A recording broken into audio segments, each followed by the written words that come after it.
Ny antony fakahitatsika androany dia resaka kely aminareo mikasika ny transport public. Ny voalohany taona ny commune urbaine Antananarivo dia efa niteny hoe hijery akaika ary hiasa akaika mikasika ny atao hoe sécurité ny mponina monina eto Antananarivo sy ny olona rehetra mivezivezy eto Antananarivo. Amin'izao fotoana izao rehefa mandeha ny resaka fanesorana, fanadiovana ny trottoir, fanalana ireo mpivarotra amoron-dalana izay mbola hitanareo fa mbola mandeha, fanalana ireo kiosque rehetrarehetra tsy ara-dalàna, dia nanomboka tamin'ny volana jiona dia niditra miandalana amin'ny resaka fitateram-bahoaka ny commune urbaine Antananarivo. Ao anatin'izany fitateram-bahoaka zany dia misy karazany anankitelo. Ny voalohany dia ny fitaterana olon-tokana na transport particulier na dia transport public any ary, ny fitaterana olona miaraka ny bus zany ary ny fitaterana entana ny transport de marchandise. Amin'ity volana jolay ity zany dia mifantoka tanteraka ary manomboka mijery akaiky ny atao hoe transport public particulier dia particulier ny commune urbaine Antananarivo, zany hoe ny taxi zany. Araka ny hitanareo eny an-dalana eny dia be dia be, tena be dia be ireo fiarakodia izay mampanontany tena hoe ahoana na lany visite technique ireny fiarakodia ireny. Be dia be ny fiarakodia manetroka, be dia be ny fiarakodia mizongozona tsy mihidy, be dia be ny fiarakodia tena tsy motina mihitsy ary misy fotoana manontany tena hoe rehefa manao lobaka fotsy mitsofoka any anaty taxi dia mivoaka avao anatin'ilay taxi dia maloto ilay akanjo, zany hoe lasa ilay taxi andoavam-bola indray zany no mandoton'ilay akanjo. Ka nanapa-kevitra ny commune urbaine Antananarivo hoe fa maninona ary ahoana nahafahan'ireny olona izay manao taxi ireny nahazo taratasy fa tsy normal mihitsy ilay izy. Ary ny commune urbaine Antananarivo dia te hiaro an'ireo taxi rehetra izay manara-dalàna satria tsapanay fa maty antoka ireo tompona taxi manara-dalàna, mandoa ara-dalàna ny rehetrarehetra ary miezaka manatsara ny fiarakodia mba ho afa-po le mpanjifa. Reny le mpanara-dalàna rehetra zany amin'izao fotoana izao hitanay fa maty antoka, ka naniraka ny police municipale ny commune urbaine Antananarivo, misy ordre de mission mazava namena ny police municipale, misy teo amin'ny 120 isava ny taratasiny reny taxi ireny hoe aiza ho aiza daholo ny taratasinareo. Tamin'ny andro voalohany tao anatin'ny adiny 3 dia nahazo ny sitona taratasy 20 ireo polisy ireo ao anatin'ny adiny 3. Zany hoe be dia be zany ny fiarakodia tsy mandeha amin'izay loany ny taratasy. Faharoa manaraka izany dia izao, tsy karitrareo fa be dia be ny taxi tsy mba misy feu de stop akory, tsy mba misy jiro akory, tsy mba misy na inona tsy mandeha ny essuie-glace. Dia tenenina amin'izay ny police municipale hoe savao amin'izay hoe hatraiza ireto olona ireto ny tsy nanao an'izany atao hoe contre visite technique zany. Zavaina ny essuie-glace, zavaina ny frein à main, jerevana hoe tena réservoir ve nampiasain'ilay taxi sa resaka tavoahangy plastique sa bidon, zavaina ny jiro, zavaina daholo ny rehetrarehetra. Ary asa tena asa azon'ny police municipale atao zany satria agent de police judiciaire ireo policiers municipaux ireo, ary officier de police judiciaire no manome ny ordre de mission ahafahan zareo misava ny taratasin'ireny taxi ireny na ireny taxi etahan'ilay taxi. Ny fanaovana ny fahazahoana agrément na contre visite technique dia tsy midika mihitsy akory hoe tsy azo savaina eny an-dalana ny taxi, fa ny polisy rehefa mahita fa misy taxi tsy ara-dalàna eny an-dalana dia savainy mihitsy, ary izay mihitsy ny asan'ny polisy. Tsy quartier mobile ireo polisy ireo fa olona niofana, olona nianatra ary olona nanao fianianana teny amin'ny tribonaly mikasika ny asany ary zohiny dia zohiny ny misava ny etahan'ny taxi anankiray. Eto zany dia teneniny aminareo fa tao anatin'ny 5 andro dia taratasy teo miodidina ny 200 no nirofona. Ary asehoko anankiray asehoko anareo santionana taratasy na santionana taxi voasambotra ity zao a dia manao rapport mihitsy a ilay polisy manao rapport izy hoe ity tomobile ity tompoko a dia tomobile tsy tokony hanao taxi mihitsy satria miloko beige crème ary a misy lanterne an-tanana taxi an-Antananarivo. Rehefa njerevana le taratasin'le taxi a dia zany olona chef de service any amin'ny senam zany ny tompony. Ny assurance an'le izy a dia assurance na véhicule particulier ary le chauffeur dia tsy manana akory tsy nanao akory a fizahana fahasalamana. Zany hoe ohatran'izao zany a ny paozin'le taxi sasany a zay mangalatra miasa. Zany hoe fiarakodia zany mangalatra miasa, mangalatra manao taxi, tsy madopa-tany, tsy mandoa ninninina. Dia rehefa tratra le olona dia le olona indray ozy izy a le tompon'le tomobile indray a zay ny rapport nataon'le polisy le tompon'le tomobile indray a no avava. Ka zao zany ny zavatra hitanay eny an-dalana na ohatran'izao le taratasy a zany hoe miloko beige crème le tomobile dia mangalatra manao taxi nefa tsy taxi mihitsy a tsy mandopa-tany na tsy na le fiarakodia dia mividy contravention zany hoe tsy manana papier le tomobile fa fisina contravention eny aminy dia iny no entiny manao taxi ary ny fahitany azy nefa dia misolosolo foana le fiche de contravention dia rehefa antanina le taxi rehefa eo aiza le taratasy dia fiche de contravention foana no enti mitondra taxi. Ka ny fiche de contravention tompoko dia tsy ahafahana mihitsy a mitondra taxi.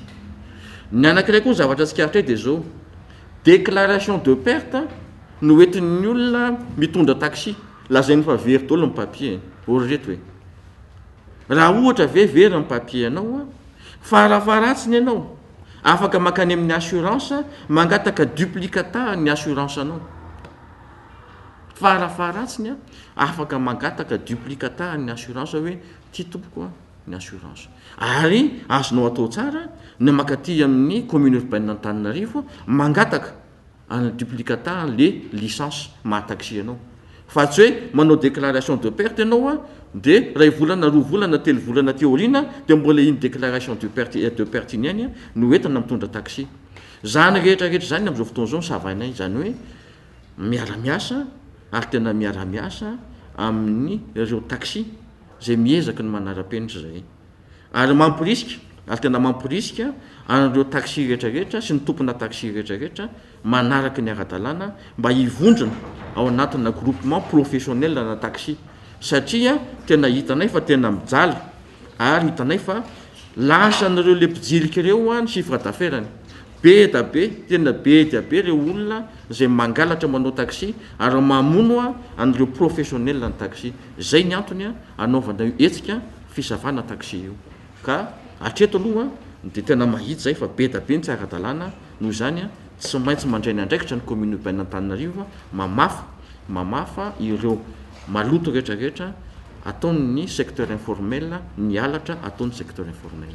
Mikasika ny taratasy ohatran'izao zao a dia tsy maintsy mandeha any amin'ny service juridique satria sady mangalatra izy zany manao asana taxi a mangalatra taratasy izy a misy mampiasa faux ary misy koa ohatran'ity zao dia tena nandrahoana mely totondra an'le polisy mihitsy izy dia reny rehetrarehetra zany a tsy maintsy mandeha makany amin'ny service juridique dia mitory ny commune amin'izay fotoana zay. Mikasika ny hoe fitateram-bahoaka amin'ny ankapobeny a dia mandeha aloha zany ny taxi dia ho avy keo ny resaka taxi be zany hoe ho savaina daholo a ny licence ny rehetrarehetra mikasika ny taxi be. Ny zavatra dinika ny tena amintako dia zao ny zavatra tsikaritra teny fanaovana contre-visite technique dia misy olona rehefa manao contre-visite technique dia na fiarakodia hafa ny hoentiny eny dia esolony ny matriculation le fiarakodia ohatrany hoe iny le izy dia ho fainy zany le tomobile hoeny na manofa pièce izy ary eto a dia tena miteny hoe alao le olona matianina hiasa satria raha ohatra ka chauffeurna taxi tsy mahafantatra hoe mila boîte à pharmacie mila extincteur anatin'le taxi dia efa tsy chauffeurna taxi izy zany. Ka alao le olona rehetrarehetra ahafantatra ny zavatra tokony ataony amin'ny asa iandraiketany avy. mazava ho azy aloha fa ny olona tsy manana licence dia tsy mahazo manao taxi mihitsy, tsy hoe intsony fa mihitsy tsy mahazo manao taxi mihitsy. Ho an'ireo olona izay mitondra taxi manana licence na taxi nefa tsy misy assurance, mandeha tsisy assurance, reny mety ho retiré mihitsy le licenceny. Misy reo le olona zay hoe tsisy frein à main le taxi na tsy misy jiro le hoe maty ny jiro dia reny olona reny dia tsy maintsy mamboatra an'le fiarakodia ary rehefa vita le fiarakodia zay vao mahazo mandeha indray, zay vao azo indray ny taratasiny. Zany hoe ezahana zany le olona, ezahana ampirisiana le olona mba hanatsara an'ilay fiarakodiany satria le mpanjifa dia mijaly koa. Eritreretinareo zany hoe mandeha taxi manao lobaka fotsy mivoaka avy ao anatin'le taxi maloto ny lobaka. Nefa avy nandoa 10 000 ariary, avy nandoa 16 000 ariary ianao dia mivoaka avy ao anatin'le taxi dia maloto le izy. Misy fiarakodia ao anatin'le taxi ianao mba tia hanokatra kely ny varavarakely ao fitaratra ohatra tsisy fomba ahafahana manokatra an'le fitaratra na mba tia hanidy an'le fitaratra tsy misy anidina azy. Zany rehetrarehetra zany angambany ezaka tokony ataony ny tompona fiarakodia mba hanomezana fahafaha-po ny mpanjifa.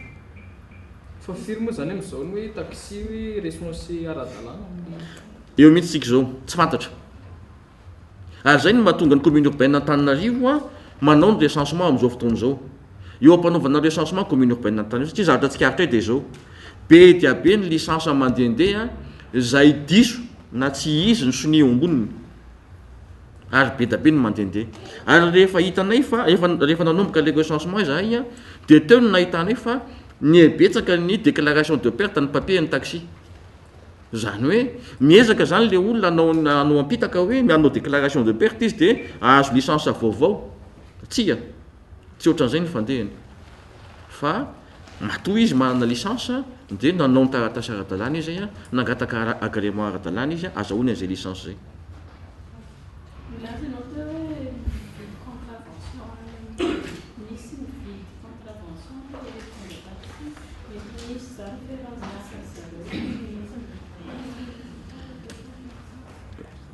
Misy fiarasa iny zany misy fiara-miasa maloto amina tompon'andraikitra mpanjakana, police municipale sa police nationale ho hitantsika eo fa ho alefany any amin'ny Bianco le dossier.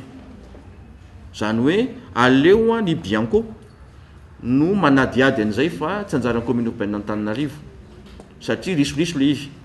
Dia aleo ny Bianco ho alefany mampitainy amin'ny Bianco le dossier dia aleo ny Bianco no manadiady an'izay satria maromaro le dossier hitanay ohatran'izay.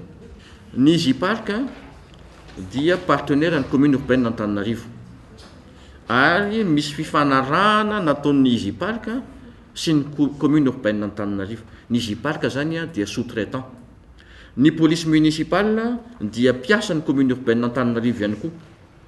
Misy pouvoir izay namen'ny commune urbaine Antananarivo any J-Parc amin'ny fiambenana an'ireo parking géren'ny J-Parc. Noho izany dia tsy misalovana mihitsy ny J-Parc amin'ny asa commune urbaine Antananarivo satria sous-traitant fa misy fiandrindrana asa atao ao anatin'le izy.